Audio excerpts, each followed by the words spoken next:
오늘 우리에게 주시는 하나님의 말씀은 요한복음 7장 37절부터 39절까지 말씀입니다.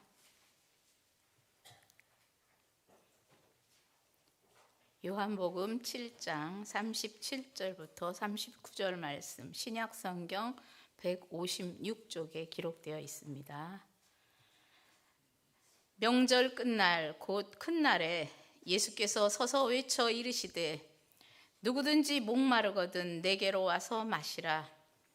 나를 믿는 자는 성경의 이름과 같이 그 배에서 생수의 강이 흘러나오리라 하시니 이는 그를 믿는 자들이 받을 성령을 가리켜 말씀하신 것이라. 예수께서 아직 영광을 받지 않으셨으므로 성령이 아직 그들에게 계시지 아니하시더라. 아멘.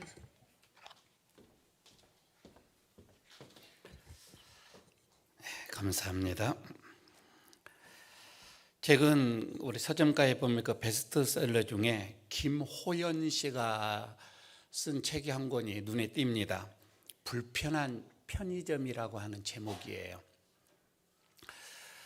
1편, 2편 이렇게 나와 있을 겁니다. 그런데 거기 주인공이 이 독고라고 하는 이 남자분인데 서울역에서 노숙 생활을 합니다. 술도 많이 먹고 그런 분인데 어느 날 70대 이 여성의 이 지갑을 우연히 이렇게 주워서 돌려줍니다. 그 어떤 계기로 인해서 그 여성분이 운영하는 편의점에서 밤에 알바를 이렇게 하게 되어지는 그런 어떤 게 내용이거든요. 그런데 덩치가 굉장히 크고 치매성 알코올도 가지고 있어서 과거의 기억을 잘 못합니다. 말도 어눌합니다. 행동도 좀 굼떠요. 누구처럼 말입니다. 그런데 저 일을 좀 할 수 있겠나? 이게 장사를 이게 알바 이게 편의점이니까 이거 손님들을 이렇게 좀 응대할 수 있을까? 그런 염려들이 있었는데 앵걸 너무 잘하는 거예요.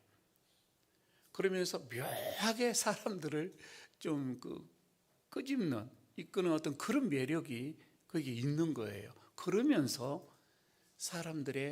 그분을 보고서 사람들이 마음의 상처가 또 의외로 치유가 되어지는 그런 어떤 게 내용의 말들도 있습니다. 이분이 그렇게 얘기를 합니다.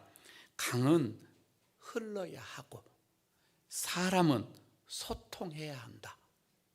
그러면서 막히면 병이 납니다 라고 하는 구절이 있어요.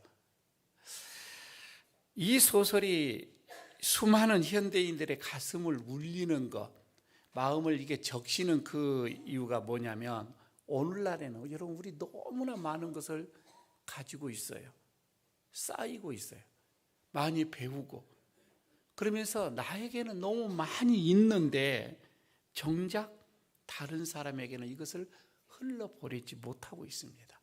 다른 사람들에게 나눠줄 줄 몰라서 그만 마음의 병이 앓더라 이 말입니다. 아프리카의 한 마을에도 이와 같은 진리가 있는데 그 마을 안에는 두 우물이 있어요. 그런데 한 우물에는 아이들이 마음껏 와서 먹고 마시고 그러면서 누구에게나 그 우물의 사람들에게 어떻게 보면 기쁨을 주고 즐거움을 주고 그 더운 날에 좋은 청량리 같은 역할을 해주고 있습니다. 많은 사람들이 그 우물가에 머물러요. 그런데 또 하나의 우물은 짐승도 찾아오지 않는 분명 우물은 우물이에요. 그런데 거기서 악취가 나고 썩은 내가 납니다. 이유는 간단합니다. 한 우물에서는 흘러오고 흘러가는 우물이에요. 그러나 그 썩은 우물은 흘러오기는 오는데 그냥 가두어지는 흘러보내지 않는 그런 우물이었다고 하는 것이지요. 들어온 물이 나가지 못하면 그 물은 반드시 여러분 썩습니다. 그런데 우리의 신앙도 마찬가지더라 이 말입니다. 우리의 신앙도 그렇습니다. 은혜를 여러분 받기만 하고 흘러보내지 아니하면 여러분 그 은혜, 그 믿음, 그 신앙은 우리 안에서 생명력을 잃어버리는 겁니다. 여러분 이런 신앙이요, 이런 은혜는 잘못하면 고집이 되고 아집이 되고 독선이 되어집니다. 너무 받기만 하고 흘러보내지 않으면 말입니다. 오늘 주님은 우리에게 말씀을 하십니다. 그 배에서 생수의 강이 흘러나오리라. 그 배에서 생수의 강이 여러분 흘러나온다. 주님은 그럽니다. 우리에게 은혜를 가두어 놓는 저장소가 우리는 아니라 이 말입니다. 우리가 받았으면 그 은혜를 세상으로 흘려보내야 한다 이거예요. 통로가 되어져야 된다. 주님은 우리를 생명의 강으로 우리를 부르셨다 이 말이에요. 그래서 여러분 오늘 본문 속에서 우리가 생각을 해야 할 것, 하나님 우리에게 말씀할 걸 몇 가지를 생각을 할 수가 있는데 그 첫 번째가 은혜는 받는 것으로 끝나면 안 된다 이 말이에요. 여러분 은혜는 받는 것으로 끝나는 게 아니에요. 오늘 38절에서 이렇게 말씀을 하죠. 나를 믿는 자는 성경 이름과 같이 그 배에서 생수의 강이 흘러나오리라. 생수의 강이 흘러나온다고 하는 겁니다. 근데 여기서 강이 문제죠. 강이, 생수의 강이 흘러나오는데 이 강이 뭘까?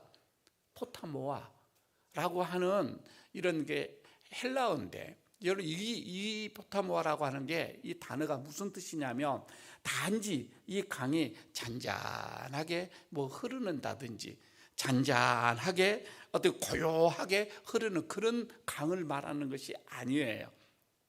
여기에서 말하는 포타모이라고 하는 이 강은 그냥 강력한 수압을 가지고서 쉼 없이 이렇게 쏟아져 나오게 하는 강력한, 어떻게 보면 거대한 물줄기, 이것을 말합니다.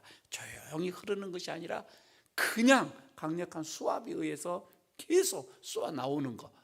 그러면 조금 다르지요. 중요한 것은 여기 어디에서 나오냐 이거예요. 이 강물이 그렇게 거센 이 강물 어디에서 나오냐? 그 배에서 나온다 얘기합니다. 그러면 이 배가 뭘까 이거예요. 코일리아라고 하는 건데, 이 배는 성경에서 말할 때 이 배는 우리 육체의 어떤 이 속을 말하는 게 아니라 우리 안에 가장 깊숙한 뭐가 있는 거예요. 그거를 영혼으로 봤던 거예요. 그러니까 영혼 중심, 이 배는 우리들의 영혼 중심을 말하고 있는 거예요. 하나님께서는 예수를 믿는 자들의 영혼 깊숙한 곳에, 예수를 믿는 자들은 그리 있습니다. 영혼 깊숙한 곳에 하나님이 부어주신 은혜의 샘이 있다고 하는 거예요. 여러분, 그 내 안에 그 샘이 내 안에 머물러 있는 것만 아니에요. 반드시 이거는 세상 밖으로 퍼져 나와야 하는 거예요. 내 안에 영혼의 샘이 있는데 이거 좀 흘러나와야 되는데 가둬져만 있으면 의미가 없다고 하는 겁니다. 여러분, 우리가 예배를 잘 드리지요. 기도도 잘 합니다. 그런데 왜 밖에 나가서 삶의 현장에서는 그렇게 우리의 신앙, 믿음이, 생명력이 죽어버립니까? 왜 그렇게 힘이 없는 겁니까? 우리 예수님 얼마나 능력이 많아요. 그 예수님이 우리 안에 있는데 왜 우리 밖에만 가면은 그 능력의 예수님이 그렇게 힘이 없냐 말이에요. 생명력이 죽죠. 그것은 여러분, 내 은혜가 내 안에서 그냥 정체되기 때문에 그렇습니다. 흘러나오지 못하고 정체되기 때문에. 여러분, 은혜는 받을 때보다도 흘러나올 때에 강력한 능력이 나타나는 거예요. 어떤 사람들을 보십시오. 아무 말 없이 그냥 은혜가 흘러나갑니다. 그 사람이 그 은혜를 흘려보냅니다. 주변에서 사람들이 얘기합니다. 저 사람이 은혜 받은 사람이구나. 그런데 자랑은 많이 합니다. 내가 은혜 받았다고, 복을 받았다고 자랑은 많이 해요. 그런데 자기 혼자 자랑하는 거예요. 혼자 좋아하는 거예요. 그럼 다른 사람들 무슨 의미가 있냐는 거예요. 흘러보내야 하는 거예요. 나와야 한다 이 말입니다. 그게 진짜 능력이고 진짜 은혜가 된다 이 말이에요. 두 번째는 그럽니다. 막힌 신앙은 반드시 병듭니다. 막힌 신앙은 병든다. 그러니까 흐르지 않는 물은 반드시 썩게끔 되어져 있지요. 여러분, 신앙이 그렇습니다. 우리의 믿음도 흐르지 않으면, 우리의 어떤 은혜도 흐르지 않으면 이거는 영적 질병이 찾아오게 되어지는 거예요. 나이 드신 분들, 여러분, 우리들 말입니다. 제일 우리가 건강에 힘써야 할 게 뭐죠? 나이가 들면은 혈관이 자꾸 막혀져 가요. 그러니까 혈관이 자꾸 이렇게 쪼그러들으니까 이 피는 흘러야 되는데, 그래서 고혈압이 거기서 나오는 거예요. 혈압이 자꾸 올라가는 거예요. 그러면서 병이 오게끔 되어지죠. 저는 신앙도 마찬가지라고 봐집니다. 교회 안에서 기도도 열심히 합니다. 교회 안에서 여러분, 우리가 얼마나 성경의 지식도 대단합니까? 그런데 정작 밖에 나가서 대화를 하면은 왜 여러분 우리의 그 말에 씨가 이 가시가 있냐 말이에요. 아주 비수 같아. 그리고 얼굴의 표정은, 여러분 좀 제발 좀, 예수 믿는 사람은 그냥 표정만 봐서도 저분이 교회 다니구나, 좀 이게 나타나야 됩니다. 그런데 왜 표정 그렇게 굳어 있느냐 이 말이에요. 왜 그래요? 은혜가 없어서? 아니요, 은혜는 이미 내 안에 있다 이 말입니다. 그런데 제가 봤을 때 은혜가 채버린 것 같아. 내 안에서 은혜가 채버렸어요. 영적인 변비가 생긴 거예요. 막혀버린 거예요.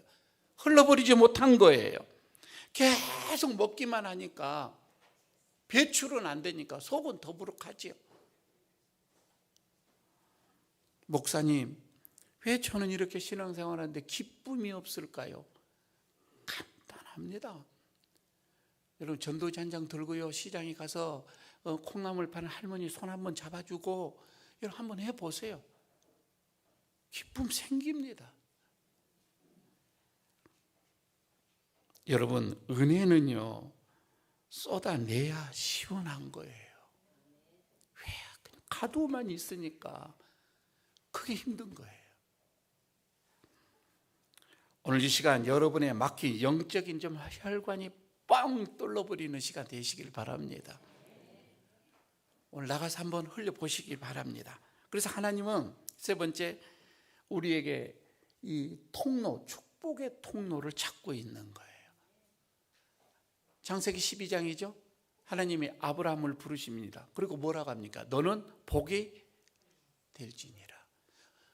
옛날 성경에는 복의 근원이 될지니라 이렇게 얘기합니다. 그러니까 하나님께서 아브라함에게 복을 주시는데 그 복이 너로 끝나는 것이 아니라 그 복이 흘러서 많은 사람이 너로 통하여서 복을 받게 될 것이라, 이렇게 말씀하셨다 이 말입니다. 여러분, 우리 에일교회가 지금 보십시오. 저기 4번입니다. 지역사회 섬기는 해. 지금 4월 달에는 그렇게 되어 있습니다. 여러분요, 우리가 지금 올해 연중 행사에서 희년이죠. 희년을 우리는 지금 계속 보내면서 희년의 정신이 뭐냐? 저는 바로 이것이라고 봐집니다. 단순히 내가 여러분 빚을 탕감받았기 때문에 기쁜 것이 아니라, 내가 여러분 탕감받았기에 나도 이웃을 탕감해 주는 해, 내가 자유를 얻었기 때문에 다른 종들에게 자유를 베풀어 주는 해, 여러분 그게 희년이다 이 말입니다. 즉 말해서 하나님의 자비가, 하나님의 은혜가, 하나님의 사랑이, 하나님의 그 긍휼하심을 여러분 우리가 나를 통하여서 이웃에게 흘러가는 해다 이 말입니다. 하나님은 그런 나를 통로로 삼기를 원하시는 거예요. 그래서 은혜를 주시는 거예요. 그래서 우리에게 자비를 베푸시는 거예요. 그래서 하나님 우리에게 마음껏 사랑을 주시는 거예요.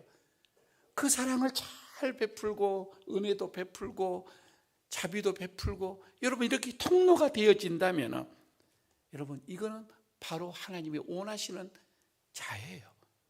너는 복의 근원이 될지니라. 여러분 은혜를 가두면 독이 돼요. 그러나 그 하나님께 받은 은혜를 나누며 흘려보내면 그거는 약이 됩니다.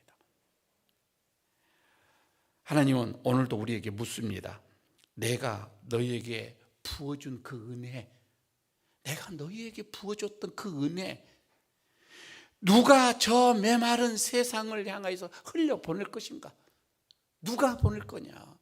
오늘도 우리에게 묻습니다. 사랑하는 성도 여러분, 이제 우리가 흘러보내야 합니다. 4월 우리 에일교회가 지역을 섬기는 달로 이렇게 우리가 섬기면서 정해놓고 우리가 가는데 단순히 그냥 행사로 끝나는 것이 아니에요. 조금 전에 우리 장로님께서 기도했죠. 오병이의 사람들을 초청해서. 아마 지금 날짜가 잡혀져 있습니다. 부목사님 문제입니까? 다음 주? 화요일? 예. 지금 우리가 여러분들이 그렇게 오병이어에 조금 헌금을 모아서 지역의 가정들을 돕는 자들을 이제 다 또 초청해서 우리가 그 사랑을, 예수의 사랑을 전하고자 하는 거예요. 우리 안에 고여있는, 어떻게 보면 은혜의 댐, 문을 여는 거다 이 말입니다. 그러면 여러분, 오늘 기관 모임이죠. 기관 모임에서 예배를 드리고 은혜를 나눌 때에 우리 기관에서는 어떻게 은혜를 지역에 쏟아낼까? 좀 그런 은을 좀 하시기 바랍니다. 목장 예배가 됩니다. 우리 목장 안에서 우리끼리 그냥 마음 맞은 사람들끼리, 우리 셀 모임에서는 그냥 우리 마음 맞은 사람들끼리 밥 먹고 이렇게 끝나는 것이 아니라 아직도 우리의 변주리에서 장기 결석자들, 어려운 가정들, 우리가 그들을 위해서 어떻게 할까? 저 사람은 가난해도 그냥 힘들어도 나라가 다 요즘에 보장이 잘 됐으니까 나라가 다 책임질 거야. 여러분, 그런 것이 아니라 내게 주신 은혜가 너무 커서 내가 가야 되겠다. 내가 내야 되겠다. 여러분, 이런 마음으로 우리가 나서는 거입니다. 거창한 게 아닙니다. 이번 주에 여러분 서운했던 교우에게 먼저 전화 한 통 하십시오. 그리고 지역 어르신들께 따뜻한 인사 나누기를 하는 거입니다. 오병이어 조그마한 여러분 우리의 나눔, 이것으로 모아서 우리가 그들을 섬겨가는 것입니다. 이 작은 틈새로 은혜가 흘러갈 때에 가장 먼저 여러분 변화되어지고 가장 먼저 살아난 것이 뭐인 줄 압니까? 내 자신이에요. 먼저 내 자신의 영혼이 먼저 살아나더라 이 말입니다. 여러분, 그래서 오늘 우리가 이 말씀 속에서 오늘 우리는 하나님의 음성을 분명히 듣습니다. 막히면 썩고 흐르면 사는 거입니다. 우리 예수님께서 초막절 마지막 날 군중들을 향하여서 우리 주님께서 외칩니다. 누구든지 목마르거든 내게로 와서 마시라. 그리고 약속하셨습니다. 그 배에서 생수의 강이 흘러나오리라. 사랑하는 일가족 여러분, 막히면 썩습니다. 우리 부지런히 흘러보내십시다. 은혜는 쌓아두는 그런 장식품이 아닙니다. 흘러보내는 생명수가 되어져야 합니다. 흘러보낼 때에 그 은혜는 내게서 생수가 되어지는 것입니다. 그래서 4월에는 여러분 우리 에일교회가 은혜를 받는 교회를 넘어서 그 교회를 한 단계 더 넘어서 우리 부산, 우리 사상, 우리 모라 지역을 적시는 은혜의 강물이 되어져야 되는 거예요. 우리 에일교회 다른 교회에서 보면 큰 교회로 알고 있습니다. 아니요. 그러나 와서 보니 깜짝 놀라는 거예요. 이 교회에서는 여러분 생수의 강이 흐를 줄로 믿습니다. 사람을 살리는, 그 사람들의 영혼을 적시는, 그 은혜를 흘러보내는 여러분 그런 교회 말입니다. 그런데 이 교회가 이런 에일교회뿐만 아니라 여러분의 가정, 여러분의 어떤 일터, 여러분의 어떤 이 기업들, 그곳에서도 생수의 강이 터져서 여러분 하나님께서 원하시는 생명수가 흐르는 발원지가 여러분 되어지기를 주의 이름으로 축복합니다. 이런 은혜가 있어지기를 바라겠습니다. 생수의 근원이 되시는 하나님 아버지, 오늘 주신 말씀을 통해 다시금 우리의 신앙을 돌아봅니다. 그동안 우리는 하나님이 부어주신 은혜를 내 그릇에만 가두어두고 살아지는 않았는지요. 은혜가 막혀 감사가 메마르고, 은혜가 막혀 사랑이 고여 독선이 되어져 버린 그런 영적인 변비를 오늘 주님 말씀으로 치유하여 주옵소서. 우리 에일교회 성도들의 심령 속에 은혜의 수문을 열어 주시옵소서. 우리의 배에서 생수의 강이 쉼없이 터져 나오도록 하나님 역사하여 주시옵소서. 그래 이번 4월 지역사회를 섬기고 이웃을 돌보는 사역을 통해서 하나님의 자비가, 하나님의 은혜가, 하나님의 사랑이 우리를 통하여 이 메마른 땅에 흘러가게 하옵소서. 나만 잘 사는 신앙이 아니라 나를 통해 이웃이 잘 사는 희년의 기적을 보게 하여 주시옵소서. 우리가 흘러보낼 때에 우리 안에 생명수가 더욱 맑아지고 풍성해지는 신비를 우리 모두가 경험하게 하여 주옵소서. 우리에게 영원히 마르지 않는 생수가 되시는 우리 주 예수 그리스도의 이름으로 기도드리옵나이다. 아멘.